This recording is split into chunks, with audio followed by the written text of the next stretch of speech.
America's Pulse Network welcomes you to the Pulse Podcast. Today we've got a packed show, from breaking news to informative topics that will keep you well informed. So, please click the subscribe button to get notified of upcoming episodes. If you like what the APN's The Pulse Podcast talks about, then please share the Pulse with others. During this episode of The Pulse, the host looks forward to your comments. Tonight's APN's The Pulse Podcast starts now.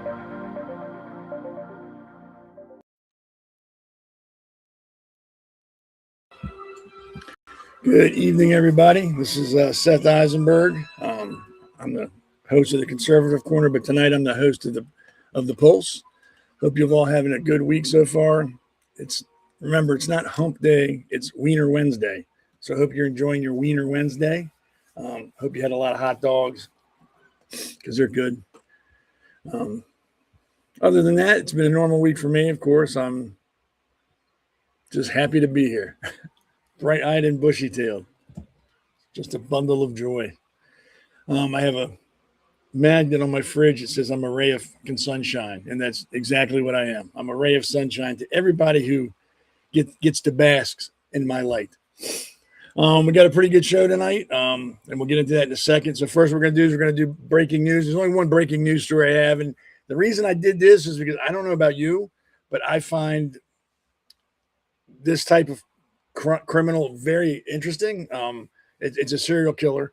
I don't know about you, but I watch all the documentaries on serial killers on like Netflix and all those other things, and they're just interesting. I don't mean interesting in a good way. I just mean they're interesting. They're the way they think and the way they work is just fascinating to me. So that's why I picked this for the breaking news. And it's not really breaking. I think this happened a couple of days ago. Let's bring up that slide for breaking news. I don't know if you remember this, but a few years ago, the police officers found like partially decomposed bodies on like the dunes of this beach off of a road that was like very deserted. Nobody goes down to. And I think eventually they found, like it said, there 8 women. And the gentleman, his name is Rex Hauerman, admitted to killing 8 women. And if he admitted to 8, you know there's more. He was sentenced today to multiple life sentences. How many? I think it doesn't matter how many, multiple. The killings took place between 1993 and 2010. He was finally arrested in 2023. He pled guilty to 7 murders and then admitted to an 8th after he was interviewed and interrogated. Apparently he strangled and mutilated or dismembered the bodies after he was done doing whatever he did. He told the court today that, the judge asked if he had anything to say, and he said, yes, I do, but it doesn't matter, so I'm not going to say anything. And again, when serial killers are caught and they talk, they really don't have empathy. There's not like, when he talked, it wasn't like, oh yeah, you can tell he's really upset about it. He's sad. He was very flat, nothing I'd say would make a difference. So I'm not going to say anything, and just sat back down. And then the judge, called him a little weak man and things like that. And he said, are you even sorry for what you did to these families? And he's like, yes. But again, just a complete and total lack of empathy. I think he was just saying what he knew they wanted to hear, and he wasn't trying to deceive anybody. I just don't think serial killers have a soul. I don't think they can connect with anybody. I think they're predators, like a wolf. A wolf doesn't care what the sheep feels when it attacks it. It just does it because that's what it does. I think serial killers are the same way. They just do what they do, and to them, it's not right, it's not wrong. It's just how I do things. So I feel sorry for the family. Again, they said, they called him a demon. I think a demon just makes them feel comfortable. I don't think there's a word for what those kind of people are. I don't think demon kind of covers what it is because, like I said, they just don't have anything that would make them human as far as feelings or empathy.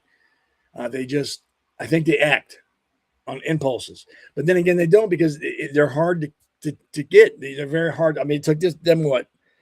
Started in 90. It took them 20 years to catch this guy. 20 years. But yeah, so he's going to be in prison the rest of his life. So he won't be terrorizing anybody anymore. And again, I hope the families of his victims find some solace and comfort in that. I don't know if they will or won't, but I just hope they do.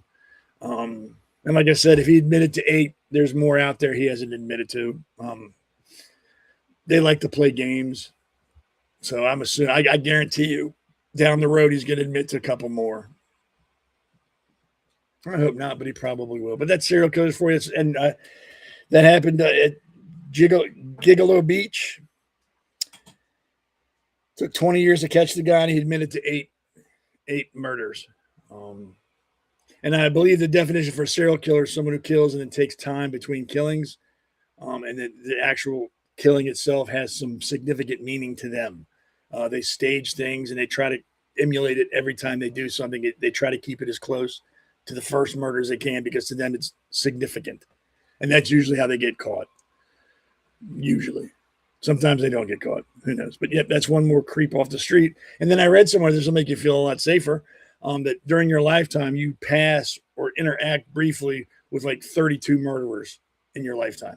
So when that guy behind you asks if he can reach in front of you to get a napkin, I strongly advise you just say yes and let him take it, and don't tell him to wait his turn, because it could be one of the 32. Just a public service announcement from me to you today. All right, so let's jump into the show. So first, let me introduce everybody who's going to be here. Let's bring up our first guest. It's the Hammer. Oh, I'm sure I should call you what? The distinguished gentleman from New Jersey. Isn't that what they call Congressman? Is that like that'd be your official title, right? Distinguished gentleman? Yeah, it was a good movie with Eddie Murphy. Distinguished gentleman. So yeah, this is Damon again. If you can't tell behind him, he's running for Congress in District 1 in New Jersey. So we'll talk a little bit more about that later, but he's going to be helping me on the bridge today. We'll be sharing the con. So we'll get him back on here in a second. And we also have who we got coming up next. Tiny Elana, as you can see. Oh, there she is. Tiny Elana. And I owe her a big thanks. She put something out for me about some crooked, shady Republicans up where I live, and I appreciate it. So I owe her one. How are you? I'm great. Happy to help. Are you done running around? Yeah, I'm in my seat as long as I possibly can stand it. Yeah, my seat hurts my butt. I get like flat butt when I'm done with this show. It's like just flat. Hurts. You could get you a new chair. I'm going to have to, because I can feel my bones sticking into the seat. That's why I'm always shifting. Sucks getting old. Okay, and the last guest we have is Frankie the Fixer. Yeah, good evening, Seth. Thanks for having me on. Hey, anytime. And say your last name, because I don't want to butcher it. So this is Frankie. Stivatoni. See, I would butcher that. So I will. Frank C is good for me if it's good for you. Yep. Good deal. All right, so let's get everybody back on and jump right into this. There we are. Everybody's there with the world. You said it sucks getting old, and then you brought in Frank. I know. Yeah, Brandon didn't relate at all. That wasn't even planned, and it worked out just fine. So everybody's here. We're gonna get into the first thing, and let's bring up the first slide. And this kind of tells what we're talking about. If you don't know what this is, you live in a cave in the middle of the woods with no electricity. This past Sunday, everybody knows was Trump's birthday and Flag Day, and he had UFC fights at the White House.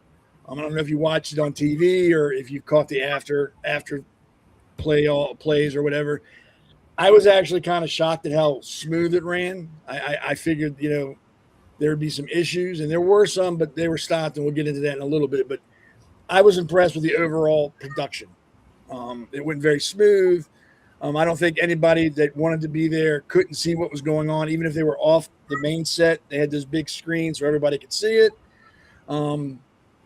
Granted, I think I read somewhere, and you all can correct me if I'm wrong, but the VIP seats at this fight were $1.7 million per ticket, or per group.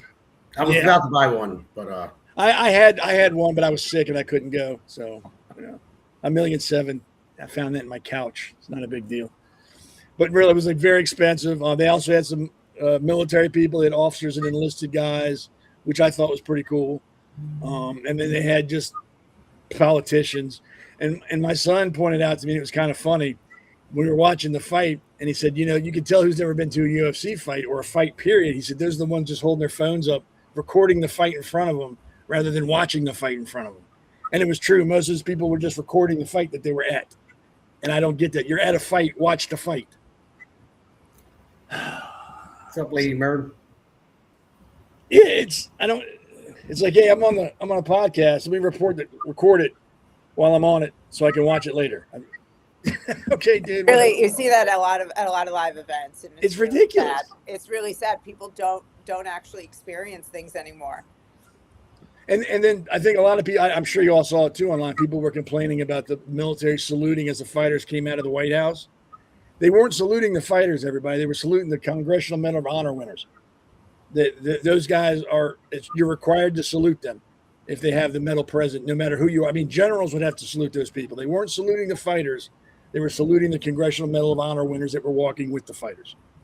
So everybody needs to get that, because I've seen people complain online, Trump had them saluting the fighters. No, they weren't saluting fighters. Those guys who have the CMH have earned the right to be saluted wherever they go. And that's who they were saluting, not the fighters. But people are going to complain about anything if Trump's involved with it because they just would rather bitch than just go, oh, I was wrong. I'm sorry. Correct. So did you all watch it live or afterwards? I watched it afterwards. A little bit after I forget what day. Yeah, what day it was on. I was busy. I had something else going on, so I missed it. Sadly. It was Sunday. Yeah. Did you watch it, Frankie the Fixer? No, I had not. What? I figured you'd be like screaming and yelling at the TV, punching it, telling people dip, punch. I wanted to. I really did. Bed. I wanted to, but I couldn't. But I mean, like I did, like I said, I did like the production. I didn't think it was over the top. I thought it was nice. I thought it was really cool when the bomber flew over and then the fireworks and all. I thought it was pretty cool. And you know what? Was it over the top? Yeah, maybe. But big deal. I think it's awesome. I did too. I liked it. I think it's beautiful. Great production. I saw the national anthem was really well done. I mean, everything that I saw was really well done, which is as expected. You know, when you're getting, you know, this level of production coming in and under Donald Trump's, you know, umbrella, which he does everything over the top. Yeah, he's you know, and those tickets being so expensive, you know, you have to think most of the people in the stands were probably comps. So the people who did buy VIP sections had, you know, it was kind of like bit of a communistic way of probably running the show. Those seats had to cover all the comps and all the seats. Oh, yeah. You know, there were congressmen there were VIPs there. They weren't paying probably. I mean, if you look at the picture, you see the seats rise up behind the floor seats.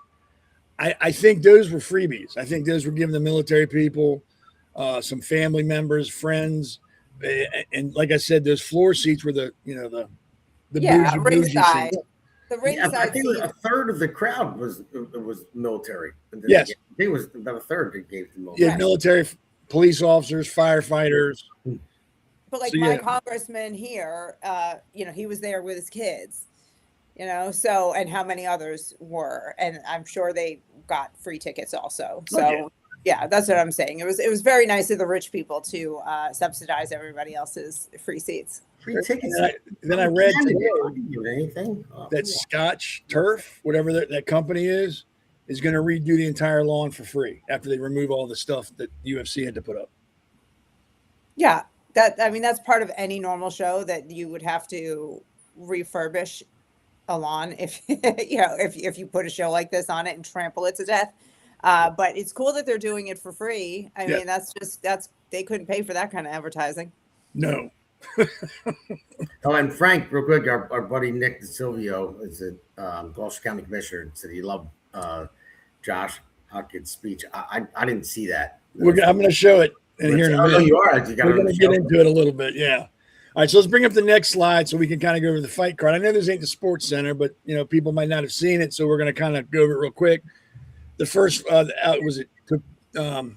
I can't pronounce their name, so if these guys are watching, please don't look for me and beat me up. This is not personal. I just can't pronounce it.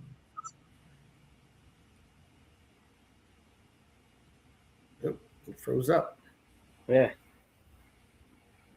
Anybody else there? I'm here. I think Seth rose up. So I know he just downloaded something new for his camera. So I don't know if something just went haywire. Froze up because he didn't want to say these names that he couldn't say. Maybe that's why he wanted us to look bad. and try to say the names. That's probably it. All right, let's just do it. I'll start at the bottom. Lopez v. Garcia. You do the next one. Let's fill in for Seth. Nicole and Dukakis. Doc, I would say Doc Haas. Doc House. Yeah, it's a little small for me. Frank, you got the next one. Ruffy and Chandler. That's kind of cute. That sounds like a name of a kids show with like dogs as the characters. O'Malley v. What is it? Zahabi? Zahabi, I would say that. Why do I have to get the hard one again? Herrera? Yeah, I think I gotta get close to the screen and game. Yeah. You can have this one, Frank. It's a hard one. Topuria. Yeah, that's the other one. I'm not even going to attempt. There we are. Well, there's sorry about that. I don't know what happened. It just booted me. You just say Frank. We've read the whole card though, so and struggled with it. And this had to just be fascinating for the viewers watching us struggle through that. But the best fight was the Gaethje Trajana card. I thought that was probably should be fight of the year. He did it. It was horrible. I mean, for him, he looked like his face was hamburger. But that's what they're all about. And let me start with Frank on this. Do you think, because you're younger, you probably hear more about this than we do, and I don't mean that we're older. I just mean that we're more mature. Do you think the more violent something is, the more attention it gets? You think that's why UFC is so fun, so everybody likes it because it's violent? Yeah, I would say so. It's action packed, so it gets people's attention. It's kind of like a fight at school. Everybody goes to the fight and they surround it. So, yeah. I don't know. I like the UFC, but nothing beats just traditional straight boxing for me. I agree. The technique, the heart it takes, it is a totally different animal, and I'll watch that anytime over UFC. So what do you think in the ring, Damon? I don't know about that. I mean, I think UFC is taking over boxing because it is more entertaining now. I think the boxing commission, and everything else, they let it go. They let it tank. You have people like Floyd Mayweather's, which he was a great boxer. He's an awesome boxer. But it would always, there was no action in it. He was very defensive and everything else. He was very good at that. That's why I made him a good boxer. You don't want to hit and not get hit. But I don't want to get hit either. But it wasn't entertaining. Or you want to see a fight, right? I mean, there are boring fights, but there are boring baseball games. There are boring hockey games. I mean, it's the nature of sports. But I think I don't watch baseball. Oh, that's too bad. Commercially, obviously, UFC has, I think, overtaken boxing, like you said. But I still prefer boxing. Yeah, I like boxing just because it's like you said, there's skill. And I'm not saying there's not skill in UFC. Don't get me wrong. You got to know your stuff to get into that. It just seems, and again, I don't want to get beat up, but it just seems like in UFC, if someone falls on the ground, you can get on them quick enough, you can choke them and win. And I don't think choking is a big skill. I don't think you need to learn chokehold. Just get your arm around his neck and squeeze, and then you can win. And boxing is either you can outpoint the guy, outpunch the guy, or outmove the guy. There's no other way around it. That's it. I would just say if I needed a bodyguard, and I would take the UFC champion. Well, Frank. Yeah, I'll take Frank. So the UFC champion over the heavyweight boxing. Really? World. Yeah, because what are they going to do? I mean, they can box them, but I mean, the UFC, anything goes. Not anything, but you know what I mean. You take them down, you can kick them in the head, take them out, and you can, choke them. I would take one of those guys over a boxer any day. I'm not taking anything away from boxing. I'm not. I just love watching boxing, and I still do when it's on. But well, I think what we need to do is have a big boxing match on the White House lawn now. We should. Well, put a UFC fighter against a boxer. What do you think will happen? They've done that, and the UFC fighter always loses. Well, they have the boxing rules. The UFC fighter had the boxing rules. Right. They didn't get their butts kicked, but they were outclassed. They just don't. UFC knows a lot about fighting styles. Boxer knows boxing. It's all I know is boxing. Yeah, we'll put a boxer in the octagon and see what they would lose. Yeah. I think it's just skill sets. I think UFC fighters are probably better all around. Boxers are, of course, better at boxing. So if you put one into the other, depending on the rules, whoever has that skill set, like we've seen, is going to dominate. Like Mayweather beat Conor McGregor. McGregor put up a good fight, but he's not a boxer. Yeah. Yeah, I think we should have Frank and Engels that was on before. With them they're the same age. So what do you say, Frank? Lady Mom made a good point in the comments. She said George Foreman could put a hurting on anyone. Oh yeah, that old man, he's got fists the size of canned hams. He would destroy anybody. But let's get back to that, Frank. Are you going to throw out that challenge? I'll pass. I don't. Come on, man. I'll help you. I train you.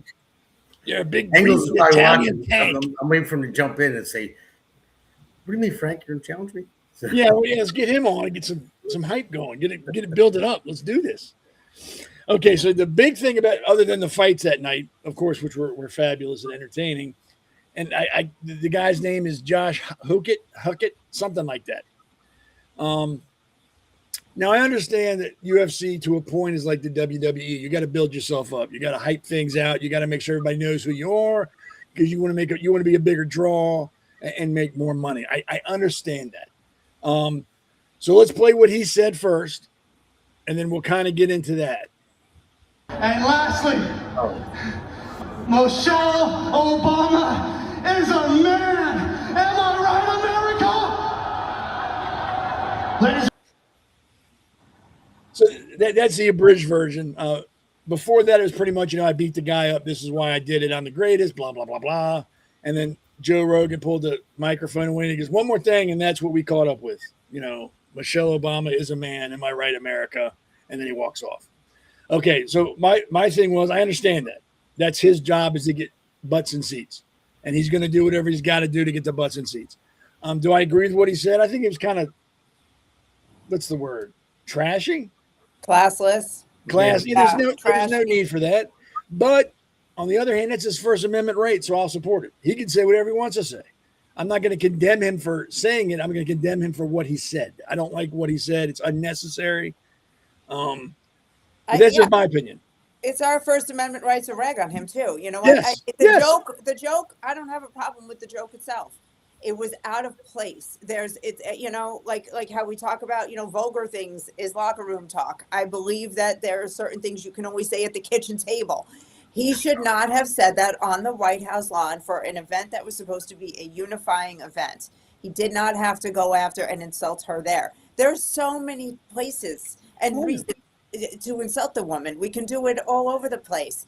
I really wish that this was part of a Flag Day leading up to America's 250th birthday. I wish he didn't debase it with that, because he made us no better than the Democrats when he did that. What do you think, Fixer? Well, I mean, he didn't really have to say it. It was kind of unnecessary, but like we've been saying, it's his First Amendment right to say it. He might be right, but I just don't think we should be yelling that on the White House front lawn. Yeah, I think we all agree he has the right to say it, and I don't think anybody can construe that we're implying that he doesn't. But like I said, we also have the right to tell him he was a jerk. Okay, Hammer, do you think they're making overblowing this, making it a bigger deal than it actually is? I mean, yeah, maybe a bigger deal, but yeah, I still think he shouldn't have said. There was no reason for him to just bring Michelle Obama into it. Like, when Nick said his speech, I thought he gave a speech. I know I saw that clip. So, I think most of the speech was like, "Hey, I won. This is what I did. I'm the champ. I'm the greatest. I won so and so." And then he might have made some comment prior to that, but then he made that announcement, like, "Hey." Yeah, that was out of nowhere. There was no reason for it, but at least it was him that did it. He's not an elected official. Correct. Down. Yeah, was it not a right thing to do at the right time? No, it shouldn't have. Did I find it kind of funny? A little bit. Because I see everyone says all that stuff, but that wasn't not there. Don't do that. I mean, because I don't think Michelle Obama is a man, but I know it's an ongoing joke. Well, I don't know that she's not a man, to be honest with you. Don't assume her gender. But I'm just saying I don't think she is. But yeah, I mean, what else? Well, that was him on the White House lawn, but there was another president that had some stuff on the White House lawn. I think you have some stuff to show. Yeah, guys, we're gonna get into that too because like what I'm saying is while that was uncalled for, I think we all can agree on that. Unnecessary, you didn't need to say it, although we understand what you're trying to do. Yeah, exactly. Most people are like, yeah, whatever. It's a fight. He's just hyped up. People are saying this is the end all be all of horrible things that ever happened at the White House, and we all should be ashamed and embarrassed. Oh, I know, and we all should be ashamed and embarrassed. It's the Democrats have selective memory. That's the best way to put it. They remember what they want to remember, and then forget what they want to forget. And if they've forgotten it, it's never happened. What are you talking about? That never happened. That didn't occur. So let's bring up that picture I have, which is the next slide, I believe. There we go. We all remember this. I think it was Easter Sunday, South Lawn of the White House. Pride flags are showing in the background. You can see there. The young man, transgender person, decided that would be the appropriate place and time to remove his top and let his breast show on the White House lawn with families there, children and other people. I don't remember once hearing any Democrat say that's embarrassing, that's a disgraceful act, that should not happen. We should denounce that. Granted, that person was banned from the White House, could never be there again. That's fine, but there wasn't half the uproar about that there is about a fighter making a bad joke. Tantamount to what he said is a bad joke. This is more, to me, this is more embarrassing than what he said. And we blurred it out for you, Frank, but even though we didn't have to, because it's technically a man, so it's a man, so we wouldn't have to. But so let me start with the hammer. Compare the two.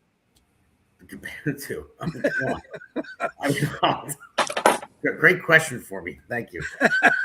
Well, I already told you what I thought about, when he said, about Michelle Obama. Right. It wasn't the right time.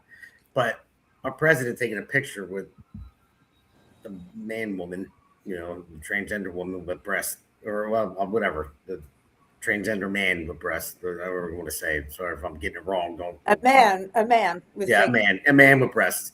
So, and then have them just pull him out on the White House lawn, and it was all over the TV. I mean, every news outlet put it out there, and you're right. There wasn't as much backlash for that than there was for this. This is a UFC fight. I mean, it's a UFC fight. You got a bunch of cavemen people, fighting each other. You know what I mean? So so it's a little different. They act up. And he shouldn't have done that.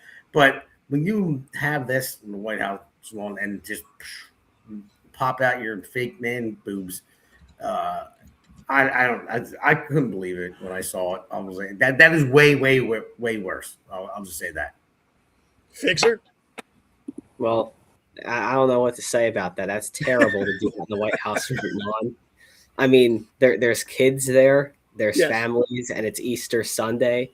Yes. So it's a disgrace, but it's not as bad as saying Michelle Obama's a man. Like it's all right to say something, but doing something like that just on the White House front lawn, no. See, your mom's gonna be calling me after this, Frank. Yeah. And if she calls me, I'm gonna blame Damon. So I'm cool. So I'm saying, Damon told me to show it. Before I get to Elana, I think that person was described as so brave and so strong, and just expressing who they were without shame. And that's paraphrasing. I'm sure they weren't the exact I want to know word. why they're in a picture with our president.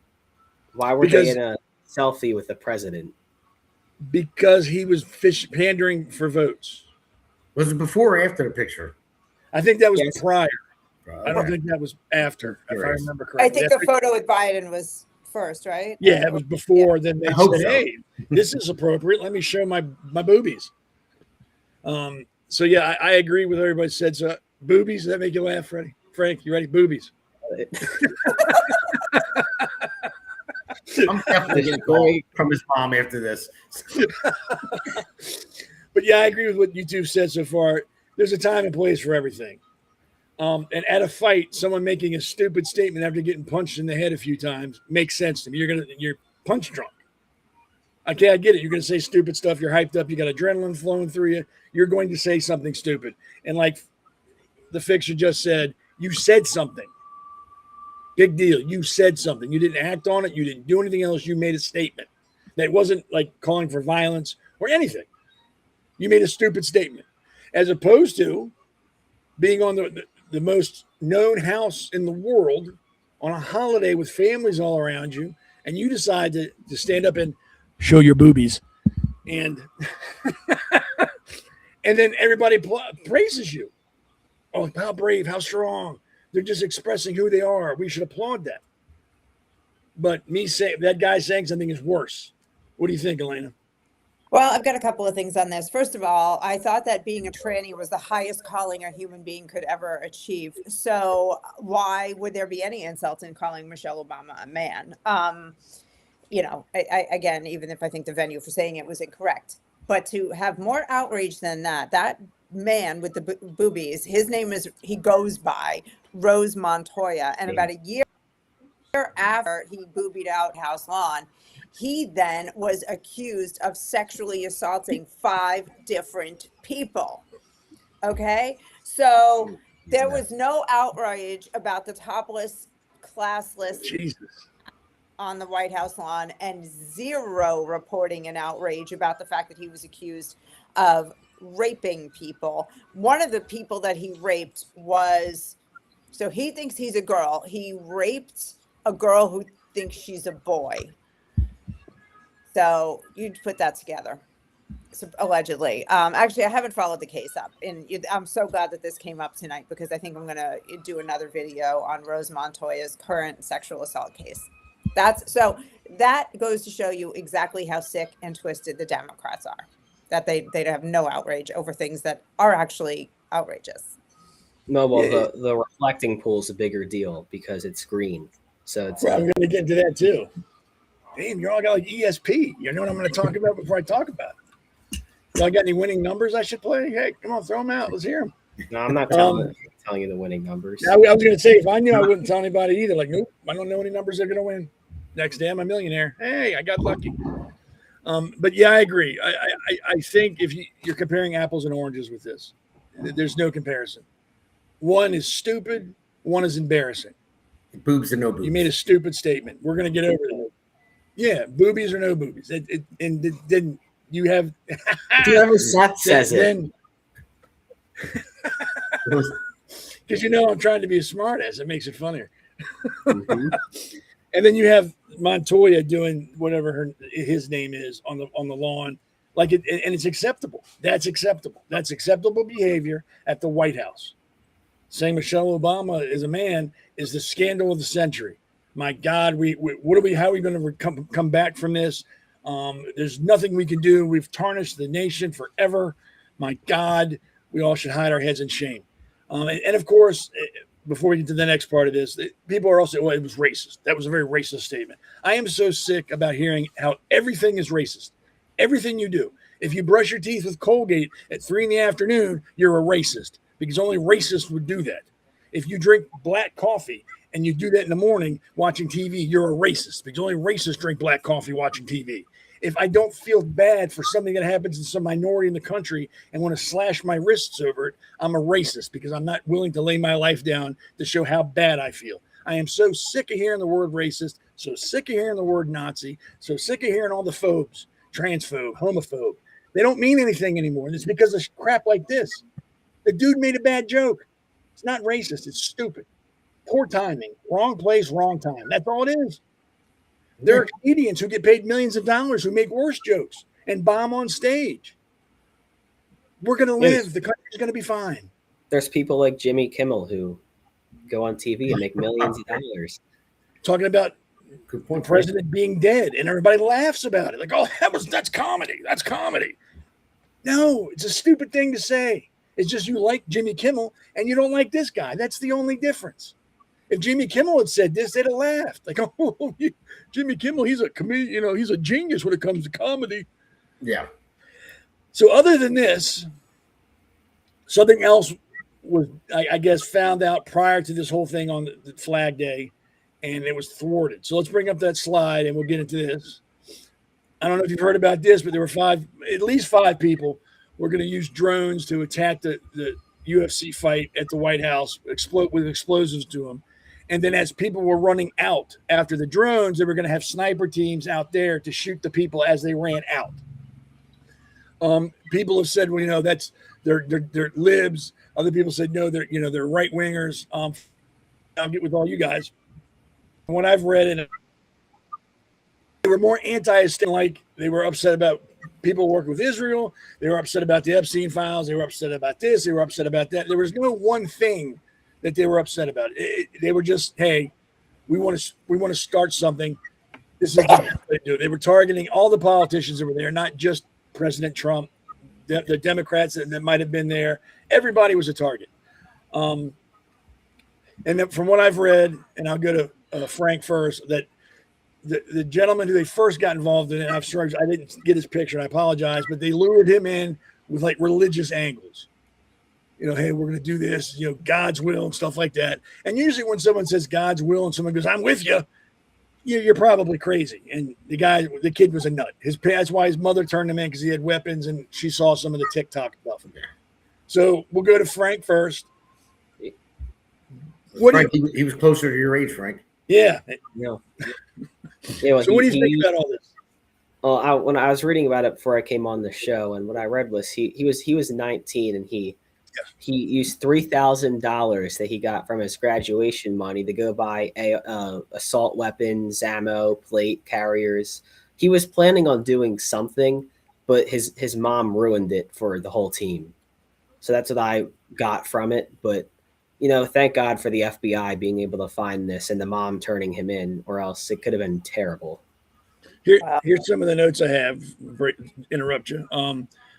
There were more violent rhetoric coming from the left than the right because of these days, but the charging documents paint a more muddled picture of their views, depicting them as espousing a tangled web of anti-government sentiment, anti-Semitic grievances, and fury over the Trump administration handling of the Jeffrey Epstein files, and conspiracy theories about how the powerful elite are sacrificing and eating children.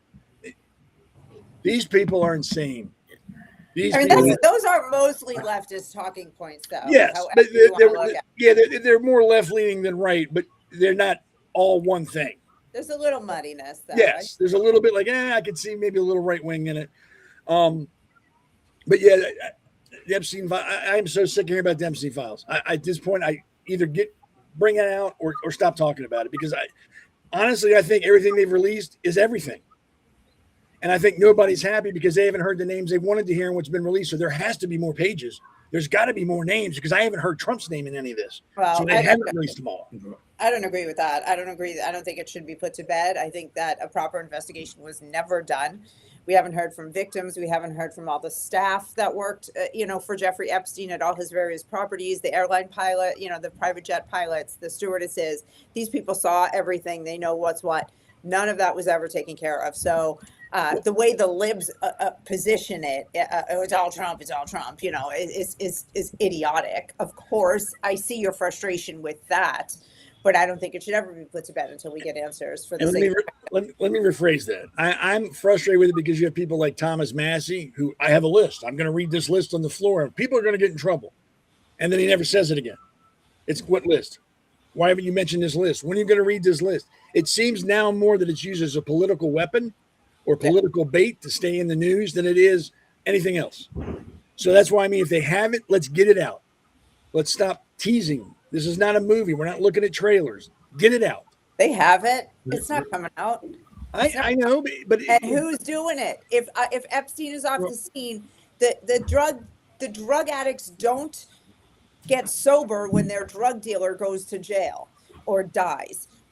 These creeps who were his customers have a new source. Oh no, You you're know, right. and who's that? I also want to know that. There's a lot around this that I am still on, and it pisses me off. So yes, certain aspects need to be put to bed, but we're never going to agree that it should just go away. And let's go to Damon and finish this segment out because I'm getting from the producer like we got to move. Well, no, I think it needs to go away in the political world and used for political terms, like political to move forward. Because they're using it as a game now. Now, yes, release it. If you have it, release it. I'm so tired. I was tired of hearing Adam Schiff say, "I got the Trump dossier, the Russian collusion, and all." And every time he would say it, well, when's he going to release it? And then you have people using Epstein files now for political gain. And say, okay, well, I have names. I'm going to drop them. Where are they? Drop them. Okay. That's why I don't want to hear about it anymore until somebody says, here it is. Here's the list. I have it right here. I'm going to drop all the files, and I can't wait till that happens. And I don't think it ever will. And that's the sad part. I don't think it ever will. Let me ask you this, since you're running for Congress, and just to preface this, no one person has control over anything in Congress. So I don't know why people go, hey, if you were in Congress, would you lower taxes? Well, yeah, but you can't because you're just one person. So I understand that when I ask this question. But when you get to Congress, will you do what you can to get these files released? Absolutely. Once and for all, to be done with it. 100% I would. Because I always tell people all the time, I'm going to serve probably, when I win, I'll say, in November, I might only serve one term. So because they're not going to like me there, so we'll see what happens. But and before we go to the break, I want to clear something, because after Elana said what she said, I think maybe I need to clear up what I mean. I'm not condoning anything on the Epstein. Anybody's on that file should be in jail. It's that simple. I'm not saying, hey, they should get a pass. Let's move on. What I'm saying is what Damon just said. I'm tired of it being used as a weapon. I'm tired of it as being used as a carrot. Like, hey, if you vote for me or keep following me, I got a list and I'm going to read you some names. There are people who deserve justice. And as long as you treat this like a game show, like what's behind door number one, these people aren't going to get justice, and they deserve justice. So if you have it, I don't want to hear, well, it's being held back, so we can't read it. If you've seen it, you know what, do the right thing and give the names. Yes. So once you lose your job in Congress, don't worry about that, because in the grand scheme of things, that's not a big deal. If you know who's on the list and you have proof is important. If you have proof, put it out there. Stop protecting people. Stop hiding behind, they're holding it back. DOJ says you know what? Just give the names. Stop with the games. We want to know. People have a right to know. The victims have a right for the world to know. Just put it out there. Stop being putzes. Be a man, be a woman, put your big boy pants on and read the names. I guarantee if you do that, you'll never, ever, ever have to worry about employment again, because somebody out there will remember what you did and they're going to take care of you. The public will remember you and take care of you. So don't hide behind, I'm going to get in trouble. Some things are worth getting in trouble over. You hearing that, Damon? Yeah, I hear you. But I just don't understand, though. Like, there has to be one person out there a whistleblower that read it. I mean, there has to be multiple eyes that laid eyes on this. Well, look what happened. They killed Michael Jackson. So. Oh, yeah. So let's get to the break. We got to pay the bills. And the last word before we take the break: boobies. Let's go to the break and pay some bills. Hey, it's great to be on with you. This is a great podcast. It's a lot of fun, and it's informative, and it's real information. It's none of the frills and none of the nonsense that you hear on the legacy media, just telling the story of what's happening right now. It's what I do with my newsletter that I get out to anybody who wants to see it. It's what you're doing with this podcast. America needs to know what the real deal is, and you're the real deal.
So that kind of Hi, Frank's runs us mom. up. Sorry, I promise we won't be mentioning that stuff again. So, all right, you got it. Bye. Nice. Now I feel bad. Where's Elana? I don't know what happened. Oh, there she is. I was That in happened the to me too. doghouse. So that video is kind of what happened since they agreed. Donald Trump and the Iranians agreed to their deal. I think that was Thursday or Friday. Since then, there have been some attempted attacks on ships in the strait from the Iranian Republican Guard, and then I think today they auto-penned and have made it official. And I'll speak for myself. I'm not speaking for anybody else in the network. I support Trump like 93% of the time. I am not a Trump worshiper. I'm not like, oh my God, the man can do no wrong. He's perfect, and he's the second coming.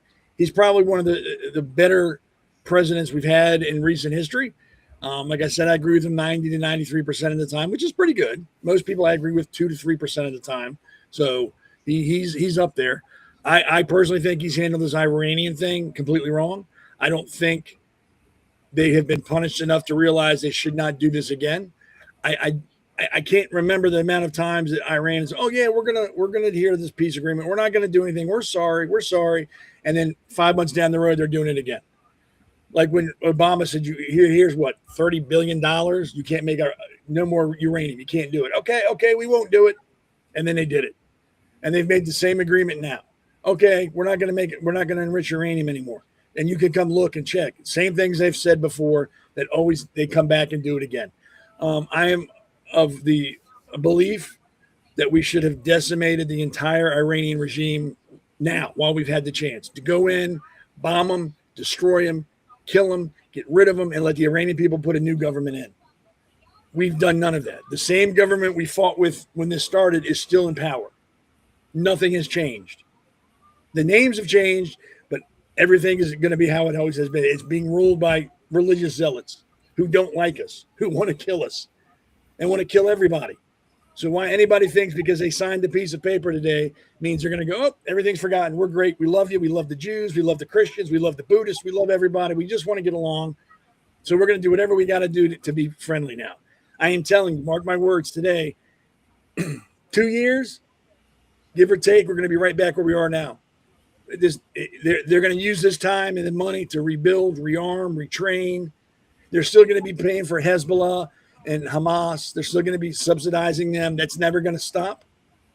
And I think Trump was getting browbeat about this, and that's why he made the deal. Like, hey, I'm tired of catching all the crap from everybody over here. Let's just get a deal on it and sign it. That's my opinion. I think deep down inside, I think he knows it's a bad deal. Yeah. I think he realizes, hey, maybe not in my presidency, but whoever's coming up next, they're going to be dealing with this crap again because it wasn't quashed now. And before I go to you all, I'm also going to add, we put Israel in a very bad position. They weren't allowed in on the talks. They weren't allowed to have any voice. The agreements were made without them, and none of it included Israel, except Israel has to stop bombing Lebanon and Gaza. Nothing about them leaving Israel alone. Nothing about them not to bomb them or attack them anymore, but Israel has to stop their aggression. I think we put them out in a very bad position. I think they're going to pay for this deal before anybody else does. I think the Iranians and all the other Muslim countries are going to take this as, hey, it's open season on Israel. They weren't included. They didn't get to have a say in this. That means, yeah, we can do what we want to do with them. Now, I could be wrong, but that's just the way I interpreted it. So let's go to Elana first. What is your take on all this? Well, I don't have a lot to add because I agree with everything you said. I think that the reason that, we're just kind of like softening up on the whole thing is because of the midterms and the price of gas. And we just got to calm everything down so that enough time elapses between now and the midterms and people forget the recent pain that we've been in. That's the whole point, I think. But the funny thing about the Israel part is for all the people who say that Trump is, Israel's puppet, yeah. Are they going to acknowledge that here's a situation where Trump did something that upset Israel quite a bit? Israel is not happy with him right now. And I don't think they will acknowledge that. And I can imagine that they'll do some sort of political mental gymnastics to explain this away so that they can still hold on to their constant narrative that the United States doesn't have sovereignty from Israel and we're just really, like a territory of Israel. You're right. I didn't even think of that. You were correct. What do you think, Frank? So I do agree with Elena with it's about the midterms really, this deal, because they did say it was a press conference from a few months ago that they have to get the price of gas down by summer to win the midterms. So they know that they have to do this.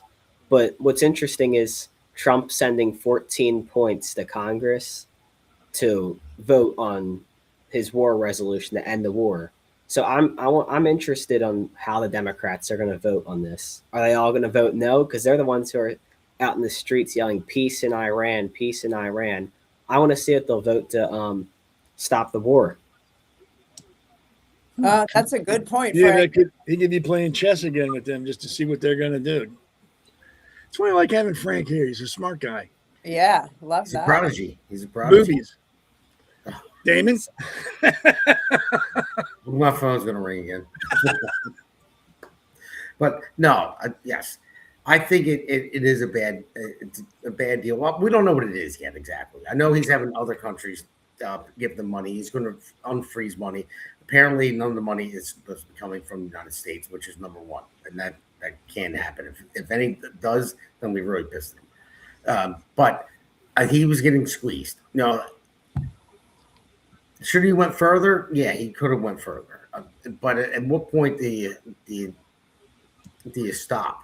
So he knows the midterms are coming up. He knows if he loses the midterms, then it's going to be impeachment, and we'll lose the House and the Senate. People vote with their wallets, and I don't even understand how it was putting higher gas prices. I mean, we got the Venezuela oil.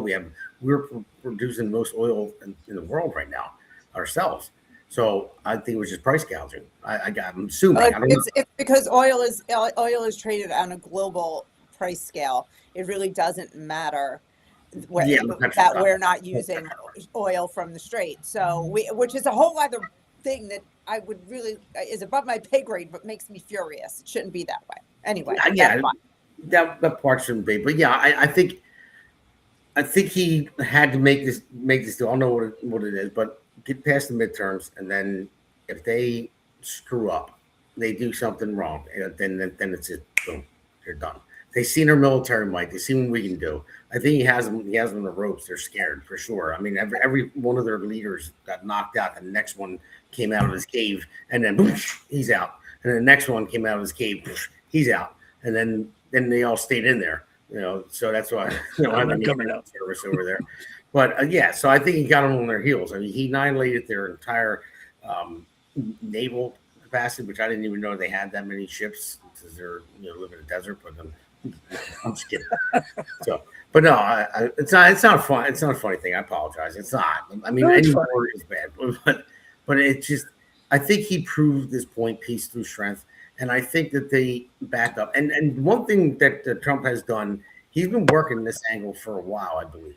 I mean, you see him, he went to Qatar. We went to all the Middle Eastern countries. And he's been pushing the Abraham Accords for a while now. So when he went to Qatar and Saudi Arabia and Egypt and all that, he was getting them all together to where maybe they can get on Iran as well. Because he always said it for decades that they can't have a nuclear weapon. And Iran was the biggest sponsor of terrorism, in the world. So I think this was necessary to do it. I really do. The fact that he couldn't get it done as fast as he thought he could, which I think he got ahead of himself there. I mean, there's no way you're going to get it done that fast because when you cut the head off the snake in a country like that, the other one rises right up. They all think the same thing. Now, there are a lot of good people that live in Iran. The guy I work with, he's from there, and his sister lives there. And they mowed down all like 40,000 good people that live there. So that's another question. What are the Iranian people going to think about this? We left them out swinging. Well, I think, and the thing I'll tie this in with the Israel thing. So Israel might be pissed at them, but I'm pretty sure Israel knows that we have midterms coming up, and if we lose the House and the Senate, then Trump's hands will be tied even more. There'll be impeachment after impeachment. So he probably said, "Just shut up. You're not doing anything else. All right, we got to make some kind of deal." I know they're going to backdoor us from this deal. It's going to come. They're going to shoot a missile, fire a rocket at somebody, they're going to do something and violate the treaty, whatever it may be, and then they're going to get smashed after November if they do that. And I think Iran knows that. And so we'll see how long it lasts. You said maybe, like 2 years or something like that? Well, is Trump still in office? Maybe they'll wait till he's out of office. But that's why we need Rubio and Vance in afterwards. Let's bring up that next slide I got here, please.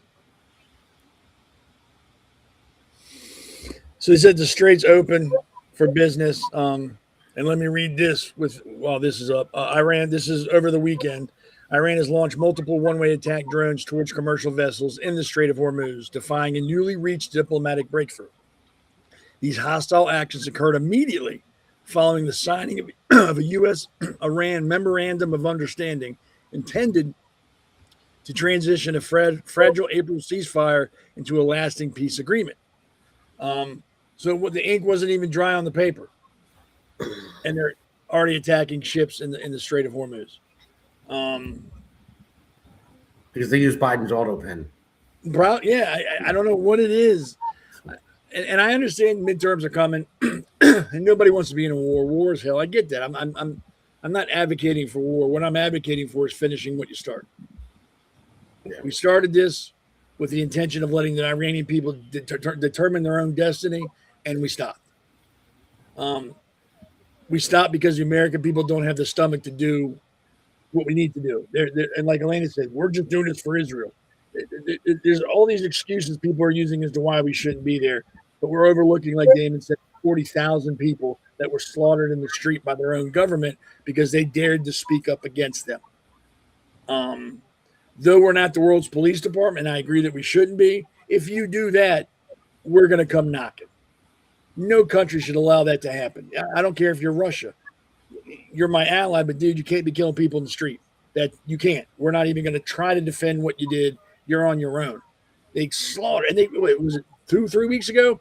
They executed some 18-year-old kid publicly.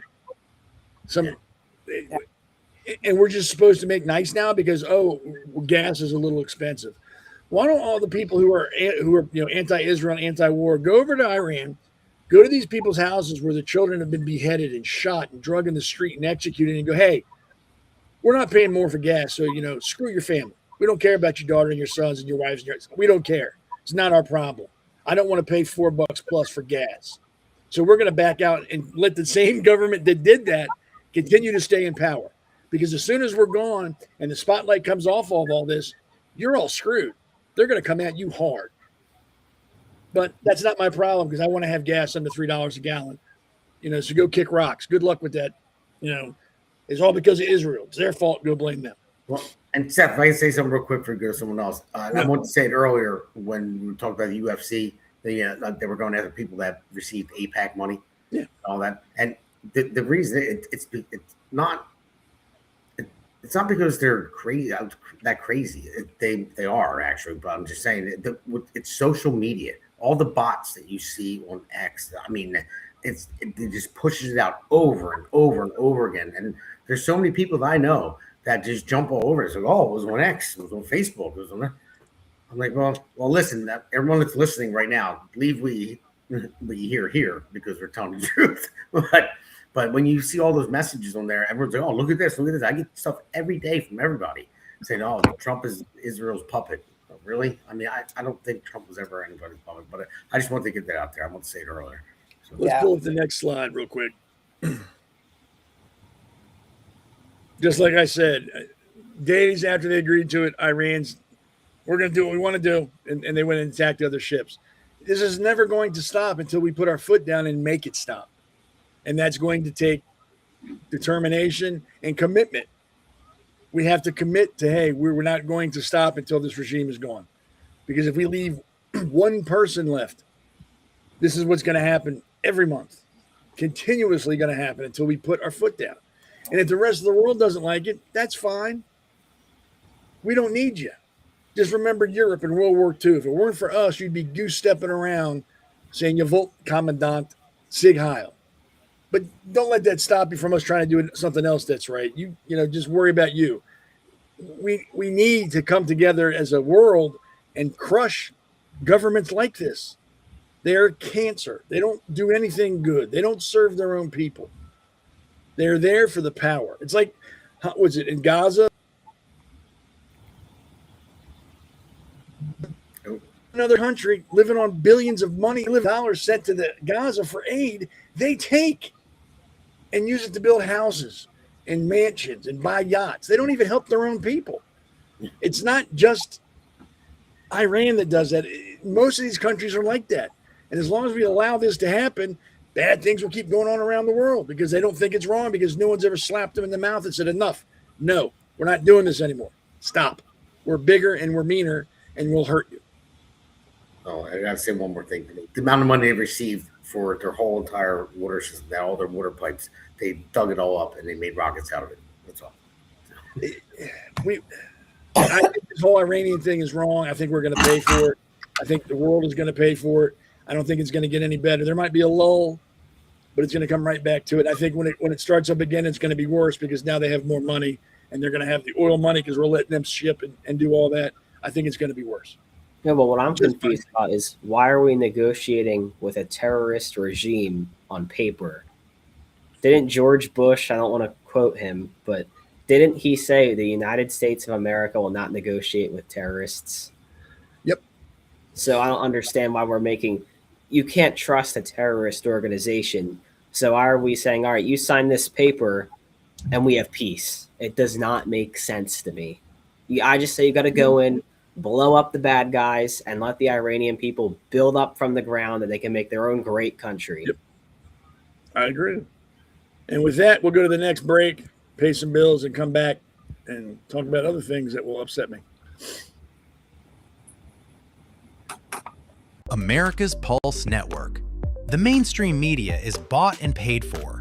The truth is twisted to fit their agenda. But America is waking up. Because podcasts are the future for trusted media. Welcome to the America's Pulse Network. It is a network built by patriots that... No, he helped create a new federal... That was quick. Yep. Yeah. No, I mean, of people in Massachusetts want this... Look, I mean, what's going on? That's our producer. He keeps his finger on the mouse sometimes, and he gets all nervous. He taps it and just goes to another area. I don't know. I'm just guessing. So with this on this segment, it's called The View. The View here is crappy. That was my little play on words. J.D. Vance was on The View with those cackling hyenas that have the IQ, a collective IQ of a flip-flop, that really don't know what they're talking about. And I thought he handled himself well. It's hard to keep composure when you've got morons in your face acting like they're smarter than you. It's very difficult. I mean, because you just want to grab them and go, shut up. You shut up. But he handled himself very well. I think we have a video here we'll play through real quick, and then we'll get into the... We are the table of big heads here.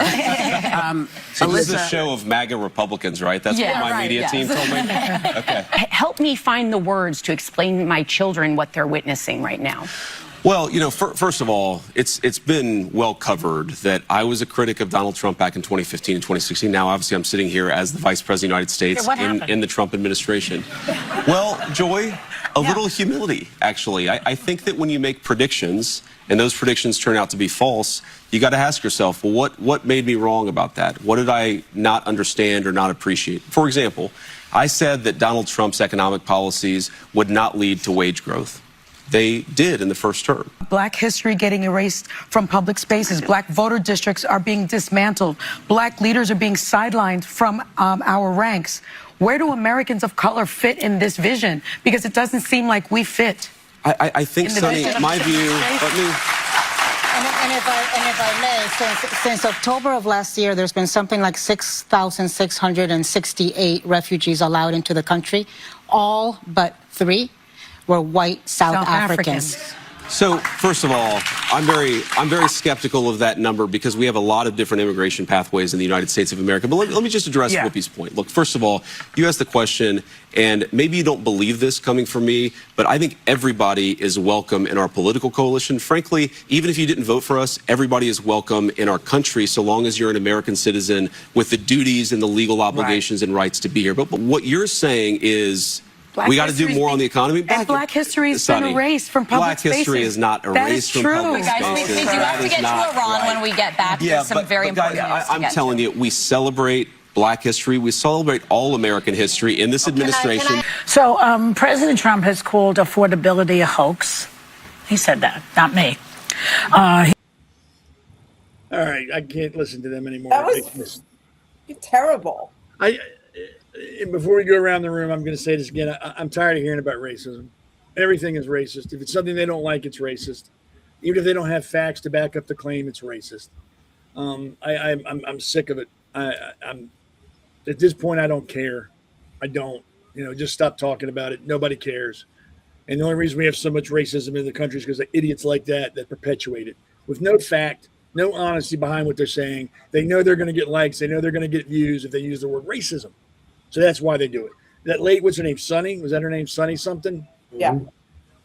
The cup of coffee I just finished is more interesting than she is. I don't know. Her family owned slaves, by the way. Oh, no, they didn't. You're crazy.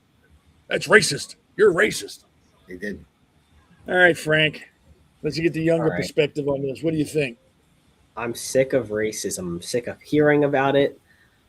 Black History Month was celebrated. It was recognized. Juneteenth is still on the calendar. Kwanzaa is still on the calendar. So it's not being erased. I'm just sick of hearing about how everything's racist. I feel like they ganged up on JD here. They had the crowd clapping in the backs for when they made some of their stupid points.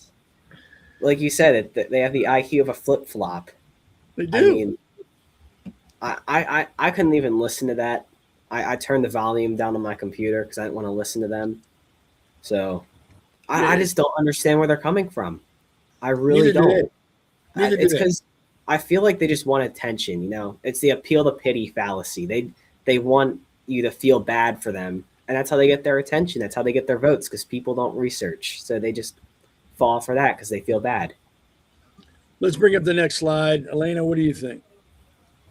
So there's this thing that they do where they start to talk like they're going to cry. Like, this is so heavy. And if I say it like this, you're going to feel sorry for me and believe what I'm saying, even though I'm saying things that are vapid and empty, like Black history has been erased. She didn't give one example. Even when he asked in another part of the video that you didn't show, be specific. They don't say in this museum, this display was taken down. They don't acknowledge that as part of Donald Trump's 250th birthday celebration, he's trying to put up 250 statues in a commemorative park along the Potomac River, which includes American heroes, many of whom are Black, Indian, Hispanic. He's trying to erect statues of Black people.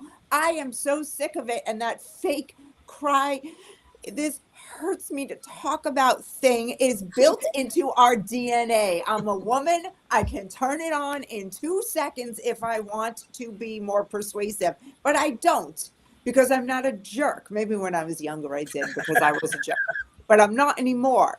So that alone is enough to make me furious with them. Bring up that slide about Elana was talking about with Whoopi Goldberg. Yeah. Whoopi, removal of information of Black heroes. How does that sit well with you? JD Vance, what exactly are you talking about? What's your exact point? Whoopi's response was what I expect from her. Oh, in a lot of museums, there's so many. When they're taking down history. She's an idiot. And she did that because that's not what's happening. But she got applause. She gets applause. Well, the reason why she says that is because now we're not focused on that anymore. It's not the end all be all. Yeah, you've got Black History Month. Yeah, okay, you've got Juneteenth. Okay, we're not making a big deal of it. It's there, it happens, whatever. They're upset that they're not the focal point. She's upset that they're not the focal point anymore. That not everything that we do in this world revolves around her. That we're not solely concerned about the minorities anymore. That's their problem. own fault because they put the trannies on the pedestal. They did it to themselves. Well, they want everybody to be special. What I'd like to say is, how come they want to be they want to be called minorities? Don't they want to feel like they're part of something bigger? Because we're all people.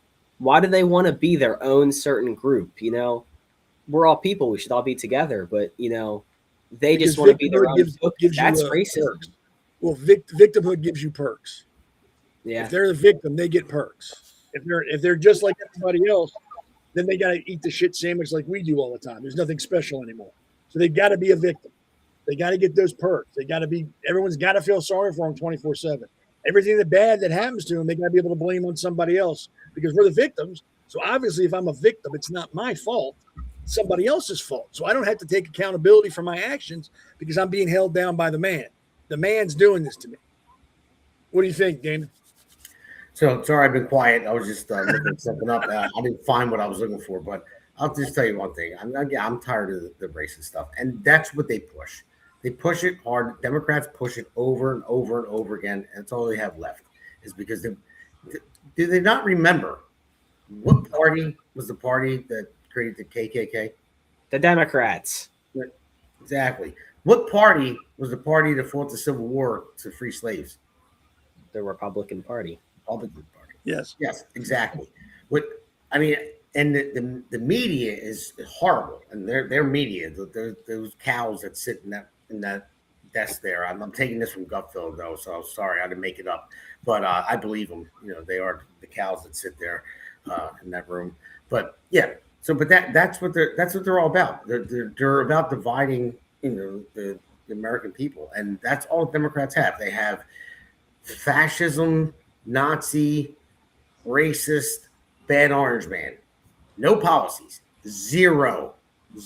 Not where we're going with this country, not where we're going, but not at all. It's just that's the only thing they have. They don't even have be original. Pass a real bill. I mean, seriously, put some legislation together that makes sense for the country. And that's why I can't stand it. And a lot of it is they control a lot of the mainstream media. They've got MSNBC, ABC, NBC, CNN. I mean, I can keep going on with all the alphabet, you know, letters for all these news agencies. But it's unbelievable. I'm so tired of it. I really am. But I think people are getting over it now. They're realizing that we're tired of this racist bullshit. I mean, there's people that work my job. Obviously, there's black, there's Hispanic, there's white, you know, and there's actually my job now. There's more black people than white people, and they're voting Republican. They're like, we're tired of this bullshit. You know, they're trying to get fed all this so that we can't get ahead. Now it's got to be equity, and no, they're pissed because they're like, I worked my butt off. They're out there today sweating their butts off, jackhammering concrete all day long. And they were just tired of it. They're like, I don't want to hear it anymore. It's merit based. That's it. So I'm really tired of hearing about it. And I watched a congressional hearing the other day, and they were talking about Elon Musk being a trillionaire. Oh no, he can't be a trillionaire. You know, no, it has to be equitable. And so it's basically it's socialism. That's what the Democrat Party has become, are socialists, and that's what those fat cows on that show are socialists, maybe even communists too. But because they don't care, they live in gated communities and they get paid all the time. Whoopi Goldberg, but she went toe to toe with Vance. I thought you were going to play that clip. I didn't know if you had it or not. And she said, "Oh, don't you mess with me?" Talking about, you know, how they're erasing Black history. Well, how about all the statues that were torn down, you know, during the Black Lives Matter riots, erasing history? Okay, now, I just went to my daughter's school, my son's school. They had Black History Month all over the walls. One of their projects were to pick somebody from Black History Month, you know, to talk about. With, you know, it'll be Rosa Parks, Martin Luther King. Doesn't matter who it was. They get to pick somebody who they want to talk about. And so, no, they're not erasing them from school. So people that believe that bullshit, I'm sorry, don't believe it. But the people that believe it aren't watching the show. I agree. Let's jump to the next break. And when we come out of that break, we're going to jump into a video immediately. And I want you to watch it and promise me you won't laugh when you watch it. That's the rule. You cannot laugh when you watch it. Oh, come on. I'm going to laugh. I think I'm going to. I don't even know what it is, but I'm sure I'm going. We'll take a break and then go to that video. And then we'll come back right after the video. Can't laugh. Cannot laugh. Welcome to America's Pulse Network. This is APN's very own White House correspondent, Alexandra Levine. This is so amazing and miraculous. We've never had a president in the history of our nation doing this. And we hope to God that he continues doing this forever and ever. Thank you. God bless you, everybody. And God bless President Trump. And God bless you. Hello, everyone. This is Alexandra Levine with the America's Pulse Network. I am the White House correspondent right here in the heart of D.C. as President Trump is celebrating 250 years of America and the military. Subscribe and follow America's Pulse Network on the above social medias.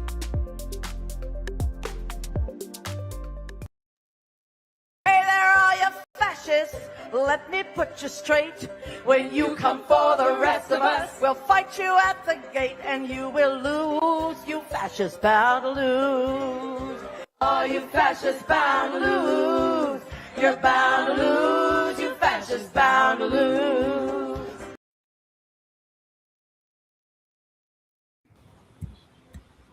Kind of a little snappy ditty. Okay, Frank lost because he was laughing. Damon tried to cover it. Oh, no, come on. Damon tried to cover it too. I know, but Damon, you did a little bit better than Damon did. I mean, when you do, I know you're laughing when you do that. That gives it away. And Elaine, I think she's just. Oh, I was laughing. Yeah, she's stunned by the stupidity. That was the counter to the UFC fight on the 14th. That's Bette Midler. I think Hanoi Jane Fonda was involved with that. And that's what they did. They sang folk songs and painted their faces and ate glue and whatever hippies do when they get together and want to make a point. That's what they did. My whole thing is, why does anybody give Jane Fonda any airtime to say anything? You want to talk about insurrection and them being traitors. She went to the Vietnamese during the Vietnam War and condemned America, was on their TV live in person at the Hanoi Hilton condemning Americans. And nobody says anything about that. There's a story that one of the POWs slipped her a note to get back to the States. She handed it to one of the Vietnamese jailers. But she's a national treasure. She's a beautiful person. She's a true American. She's a true piece of shit who probably got American servicemen killed. But we celebrate her. We don't.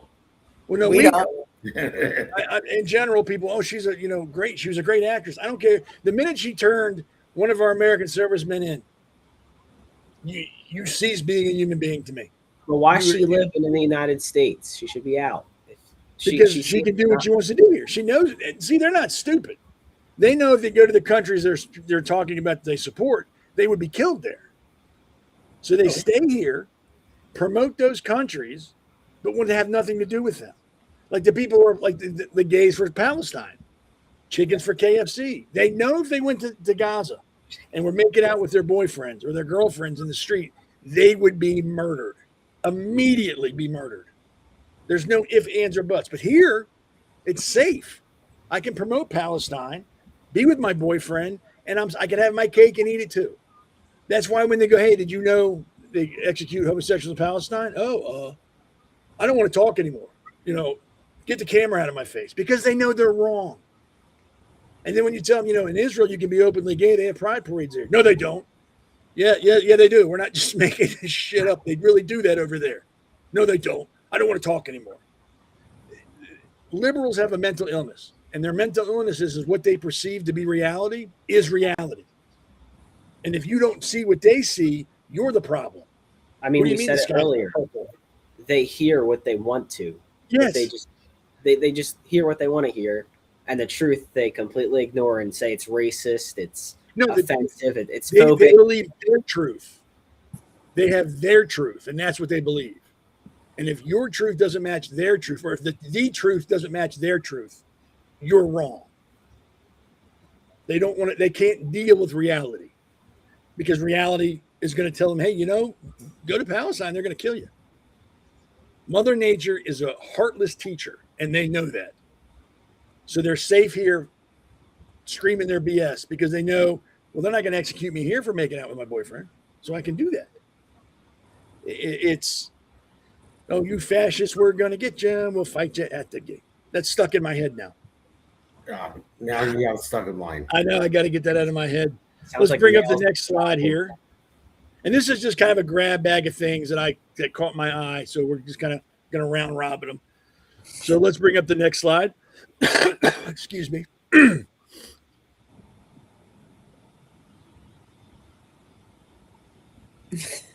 There we go. Wanted to give the grunts their due. Happy birthday, June 14th, to the U.S. Army. They have a very storied history. Anybody who served in the military or in the Army should be very proud of what you've accomplished. Not everybody can. Not everybody meets the requirement. So if you made it, or your husband or your wife made it, or your child made it, and you're the parent of or the spouse of an Army guy, congratulations. I know Marines eat crayons. I don't know what the Army eats, so I can't wish you like a bunch of crayons or whatever it is you guys eat, or whatever you do. Whatever you do plenty of it. Happy birthday, and thank you for your service. And yes, since I was in the Navy, I can make fun of them. And they can make fun of me.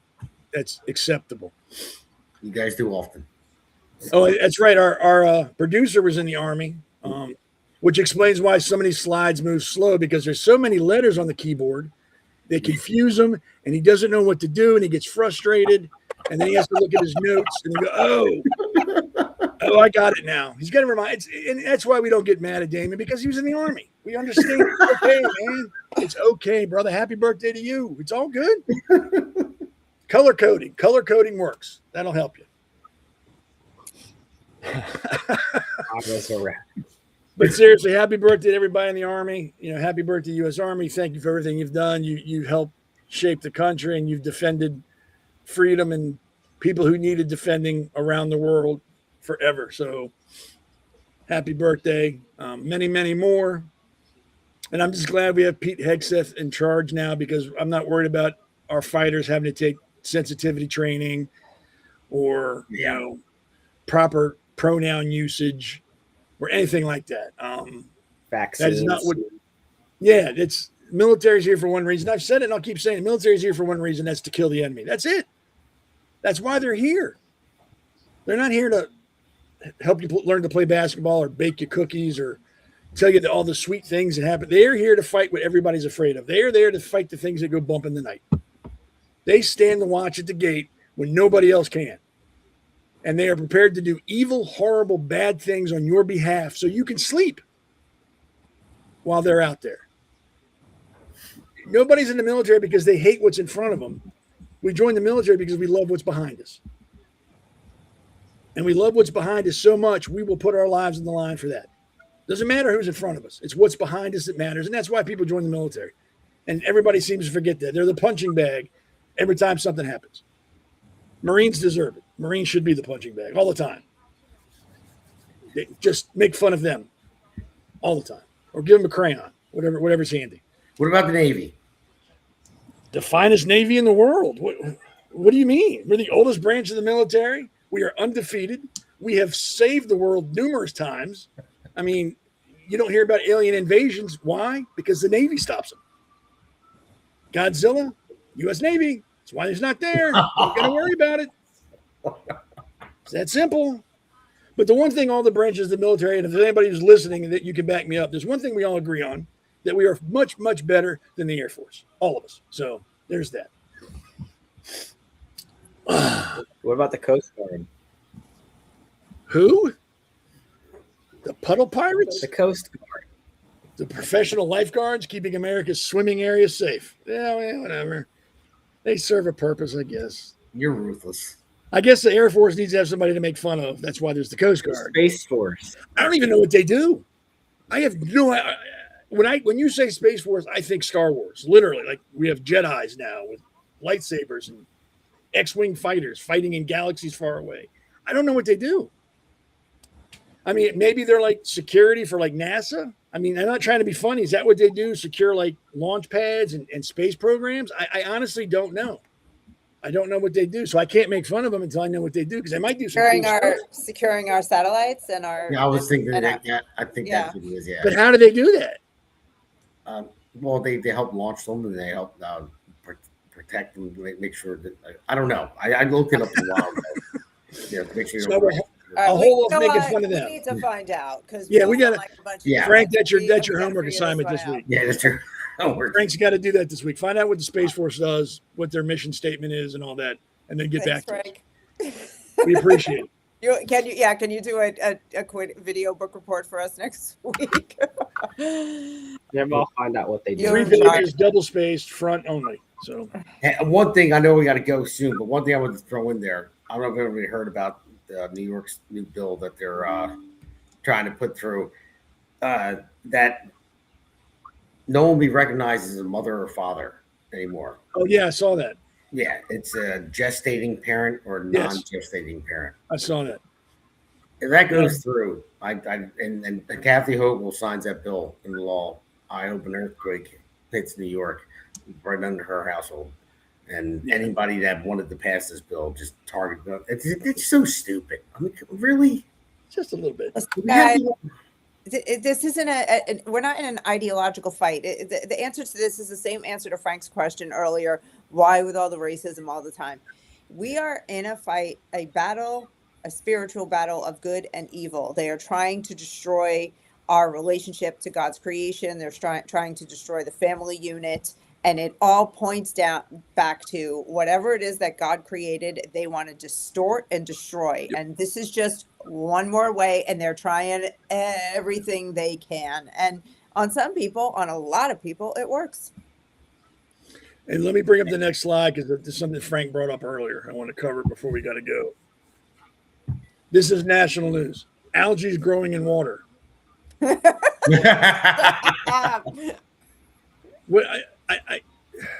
I don't know if Trump thought that would never come back or these morons thought that would never come back. You have water that is still, it's not flowing, in direct sunlight, it's going to grow algae. Is it as bad as it was before? Hell no. I saw what it was before. It was like a carpet. It was disgusting. But this is national. They're going to bust them up on the UFC thing. Now they're going to bust them up on the algae in the water thing. I guess next they're going to be upset because, water's wet. That's ridiculous. That's Trump's fault. It shouldn't be wet. It should be dry. But this is national news, probably international, depending on what news source you're looking at. There's algae in water. Oh, my God. Maybe that's what the Space Force should be taking care of, algae in water. I don't know. But that's hit it with lasers. Something, the Jedi mind power thing.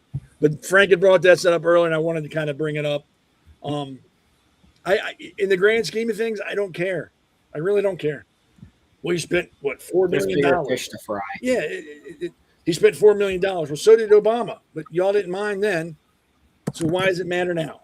You know what? Just let it go. Like Frank just said, there are far more important things we should be focused on other than water plants growing in water. I mean, I don't get it. Well, the frogs need lily pads to land on. No, they don't, because they're Republican and they should drown. But we got to that magic hour. Again, I've run over. So I want to thank everybody for watching. Frank, where can anybody find you if they want to find you? I mean, I know you're the fixer. Find me on Facebook, just under my name. And you tell everybody who you are, because I forgot to let you do that when you first came on. I just threw you into the Coliseum. Justin Murphy. I'm Justin Murphy's Gloucester County Field Director, and I'm working for Damon, his campaign, as his political director. I wear many hats in our county. That's pretty cool. And how old are you? I'm 15. He's a That's impressive. He's a prodigy. That's impressive. Very impressive. Very mature for your age. I get mad at him sometimes because he outsmarts me with things. I'm like, well, he's a very mature man. Boobies. What you say? Oh, maybe I didn't do that. He's fighting it. Oh, he's fighting it. Listen, Damon, you and Damon act the same way when you say the word. Why are you picking on Frank? Well, Frank, you're always welcome. I enjoy having you on here. And I hope I didn't get you in trouble. Yeah, thank you. I hope you're not going to catch crap for me being a juvenile. Anytime I'm with you, I get in trouble for something. So anytime I'm on the air with you, I'm getting in trouble. Listen, Frank, he wanted to have John Valentine on tonight. Well, feel sorry for my son, Frank, because he's around me 24/7. So that kid's he's ruined. I've destroyed that kid. No, Frank wanted John Valentine on tonight too. He's like he's your doppelganger. Oh, cool. But a little worse. I got to meet the guy. Yeah, Damon, of course, you're running for Congress, District 1 in New Jersey. Tell everybody where they can find you and how much money they should be sending you because you need money. That's not a joke. Yes, no, it's not. I hate asking for it. I make cold calls every day with this fundraiser guy, and I call people and I hate it. I hate asking for money at all. But money wins can't. My opponent has $3 million. I have $3 pretty much. No, I have more than that, but I'm just joking. But no, I mean, I'm in the thousands. I'm like in the double-digit thousands, and he has $3 million. And the only way to beat this guy, Juggernaut, he's his family. I would say, listen, I'm just saying what I read in the papers. They weren't convicted, but they were indicted for 13 counts of racketeering. So I'm just putting it out there. So, but they have tons of money, and they run basically the whole state, more powerful than the governor, pretty much, I would say. And like Damon just said, I want to say it for him because when I ran for office, it was very hard to do, and I understand that. He needs money. This is not a cheap endeavor. This is not, hey, I got $5, I'm good. He needs money. Send him money. Don't go through the party. Send it directly to his treasurer or him. Get it into his hands. As $5, $10, $20, doesn't matter. Any bit helps. Same thing with Justin. Get money to them. They need money. They need that money to help get their advertising out, their signs out, to travel, to do things. The money just doesn't sit there and they go eat on it. It's used. It's fuel for the campaign. Give them money. And like Damon just said, it's very hard just to go, hey, you don't know me, I'm running for political office, give me money. It's difficult. And that's why you should give him money, because he doesn't do it willy-nilly. It's difficult for him. That's important. People who can freely ask strangers for money, you don't trust. People who are hesitant and don't like to do it, that's who you trust. He's going to be a good steward of your money. So give him money. Give Justin money. Give anybody you support money and your time. Just don't think your neighbor's going to do it. Just don't think it's going to magically appear in their hands. You have to do it. It's that simple.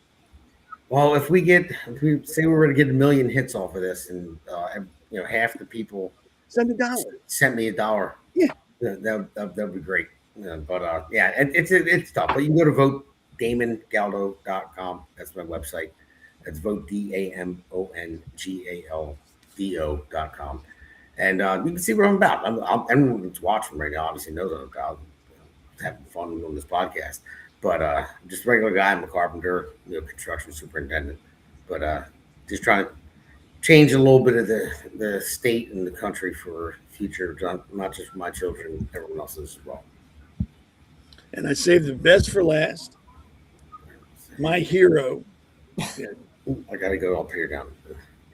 There we go. My hero, Elana.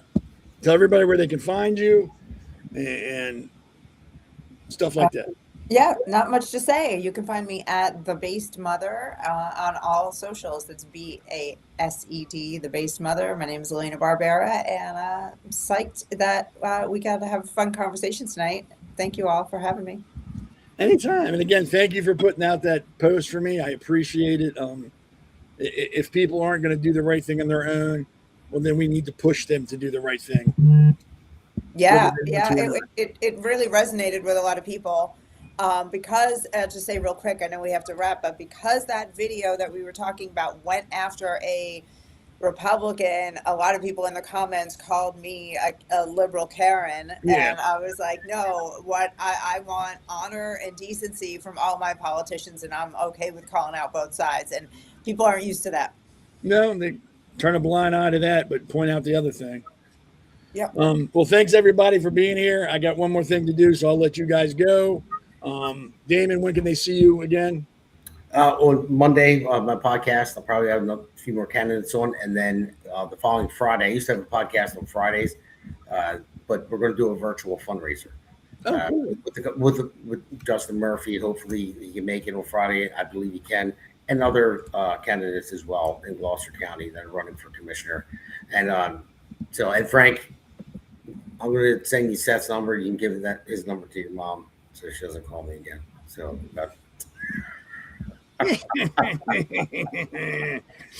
So yeah, you can see Damon again Friday for the fundraiser. Everybody be there. We'll have Frank the Fixer back on if his mom will let him come back on if I'm here whenever he wants to. If your mom's listening, I apologize. I had some NyQuil that went to my head. I'm not thinking correctly. And Elana, you can come back whenever you want to come back. You know that. We don't even have to say that anymore. It's a standing invite for you whenever. If you like everybody here, follow him, like him, share him, especially with Damon. Get on his website, follow and like it. Like the entire network, follow us and share us. So, guys, thanks for coming. I will talk to you probably in a little bit. Let me finish this up. Let everybody get out of here because I'm going to catch poop for running over, probably. All right. Sign off. Good night. All right. So that's everybody. Great group of people. I'm glad they were here. Good conversation tonight. And again, I ran over and I apologize. When you get older, time kind of like, what time is it? So wrapping this up real quick, I usually have an opinion I like to share after every podcast. Sometimes it has something to do with the show. Sometimes it doesn't. This sort of kind of does. So I'll read it. And if you like it, that's great. If you don't, that's great. It's just my opinion. And I respect you all enough to share it with you. So here we go. No one gets out of here alive. Full stop. The house always wins. The clock never pauses. And the final curtain drops for every single one of us. That single non-negotiable fact isn't depressing. It's the most powerful wake-up call you'll ever receive. It strips away the excess, the waiting, the someday maybe mindset, and it hands you permission to stop bullshitting yourself and start living your best life right now. Think about it. Most of us drift through our years collecting obligations, chasing approval, and doom scrolling other people's outrage. We postpone the trip, the conversation, the creative risk, the bold move because there's always tomorrow. But tomorrow is not guaranteed. The body you're walking around in has an expiration date. Your energy, your health, your sharp mind, they're all on loan. Use them while they're still in peak condition. Living your best life doesn't mean endless vacations, zero responsibility, or pretending problems don't exist. It means alignment. It means waking up most days and knowing you're spending your finite time on things that actually matter to you. Not the version of you that social media, family expectations, or political noise try to script. Chase the work that lightens you. Build the relationships that make you feel truly seen. Say the vulnerable thing. Take that shot. Move your body like it's a gift instead of a burden. Learn the skill you've been curious about for years. Laugh hard and often, especially at the absurdity of it all. Morality is the great equalizer and the ultimate filter. For when you truly internalize that none of this lasts, the trivial shrinks and the meaningful expands. That endless political circus, it loses its grip when you remember every pundit, every podcaster shares the same destination. The status chase, pointless when the trophy case gets left behind. The fear of looking foolish, that's laughable when the alternative is a quiet life of regret. Your best life is uniquely yours. For some, it's raising kids with presence and patience. For others, it's building something that outlasts them, art, a business, a community, or a garden. For many, it's simply more presence, fewer screens, deeper conversations, and sunsets actually watched instead of photographed. It's choosing courage over comfort more often than not. It's forgiving quicker because grudges are very heavy luggage on an extremely short trip. It's loving harder because hearts break and stop beating without warning. You don't need a near-death experience to get the message. The reminders are already built in. Every gray hair, every ache, every obituary, every birthday. The question is if you'll listen or not. No one gets out of here alive. That's not a threat. It's the freest feeling in the world. So stop waiting for perfect conditions. Stop saving your best self for later. The time is now. Messy, uncertain, beautiful, and limited. Spend it well. Love fiercely. Create recklessly. Rest when you need to, move when you can, and when that final bell rings, make sure you leave with a heart that's full instead of a list of things you wish you'd done. Your best life is waiting. Go claim it. Again, that's just my opinion. You don't have to agree with it. You don't have to listen to me anymore. You can ignore me. So let me get out of here. Thanks for hanging out with us on Wednesday night. From everybody here, it's always humbling that you take your time out to spend with us and engage with us. If you posted on the chat, we appreciate it. If we didn't get to you, please don't take it personally. Sometimes we get wrapped up in the conversation and just kind of lose track of what's going on around us. But we appreciate it and we encourage it. The more participation that you give us, the bigger we are. Remember to like and share this podcast, like and share the network on Rumble, on X, wherever you find us. The more people that follow and share us and like us, the bigger our voice grows, and the louder our voice gets, the more change we can affect. And please remember, none of us are here to change your way of thinking. We're just here to give you more to think about, give you a different perspective. You can do with it as you see fit. We're not going to judge you. We're not going to think less of you if you don't think we know what we're talking about. It's a great thing about America. We can say what we need to say, and you can believe it or not. You're not forced to listen to us. And you can find me on X, on Conservative Seth, or on Facebook at The Conservative Corner. And again, please share, follow, and like the American Pulse Network. Like and share these podcasts from all the guys and girls that are on here. We'd appreciate it. And that's it. Again, thanks for hanging out. Have a good rest of the week. Damon's fundraiser is on Friday with him and Justin Murphy. Make sure you're there and help them. And I will see you next Wednesday on the Pulse, same time. So thank you very much, everybody. You'll have a good evening, and we will talk to you later. America's Pulse Network. The mainstream media is bought and paid for. The truth is twisted to fit their agenda. But America is waking up. Because podcasts are the future for trusted media. Welcome to the America's Pulse Network. It is a network built by patriots that upholds the Constitution. But America's Pulse Network stands for God, truth, and the America First movement. There is no corporate propaganda, no government spin, just real news, real talk, and real voices fighting for faith, freedom, and the future of this great nation with common sense. Here are some of America's Pulse Network podcasts. Alexandra Levine Live, hosted by Alexandra Levine. Jersey Shore Podcast, hosted by Damon Galdo. The Conservative Corner, hosted by Seth Eisenberg. The New Jersey State House Watch, hosted by Jack Brangan and Constance Detzel. APN's The Pulse is moderated by either Alexandra, Damon, Elana, or Seth. Also tune into America's Pulse Network on the following social media platforms: X, Rumble, Truth Social, Parler, Facebook, YouTube, and Spotify. Join the revolution because the pulse of America beats for God and country. America's Pulse Network is for faith, family, freedom, and truth.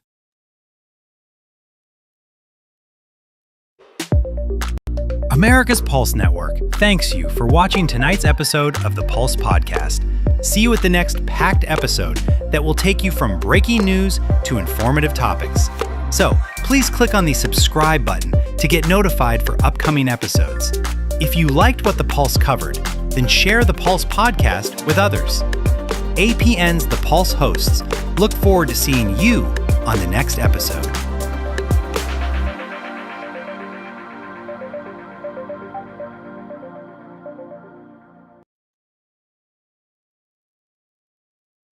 The Conservative Corner Podcast.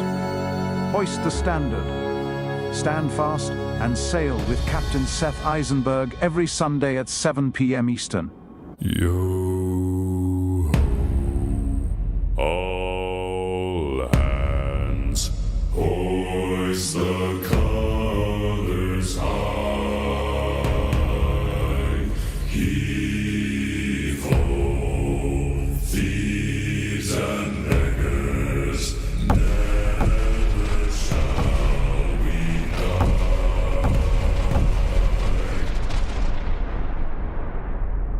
Now some have died and some are alive, and others sail on the sea with their keys to the cage and the devil to pay.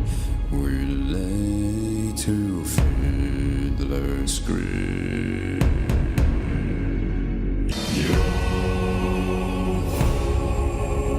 All together, hoist the colors high.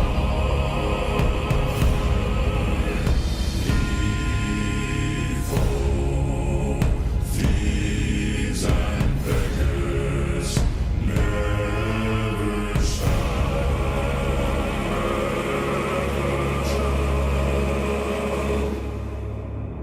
We